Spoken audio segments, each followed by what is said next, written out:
నమస్కారం ఘంటారావానికి స్వాగతం. ముందుగా ప్రధానాంశాలు.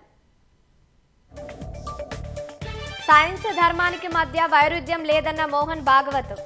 వేర్వేరు మార్గాల ద్వారా ఒకే సత్యాన్ని అన్వేషిస్తారని వ్యాఖ్య. ఇసుక తోడుకునేందుకు చెక్ డ్యాంలు పేలుస్తున్నారన్న కేటీఆర్. రేవంత్ రెడ్డి హామీలిచ్చి ఎగవేశారంటూ ఎద్దేవా.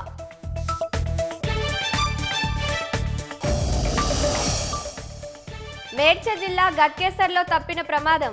మంటలతో పెట్రోల్ బంక్లోకి దూసుకొచ్చిన వ్యాను.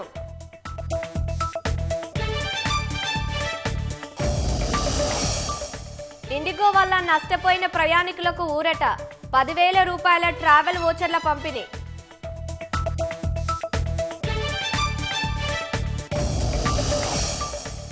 ముందుకు సాగని ఇజ్రాయెల్ హమాస్ రెండో దశ కాల్పుల విరమణ ఒప్పందం. గాజా పట్టీలో టన్నెల్ ధ్వంసం చేసిన టెల్ అవీవ్.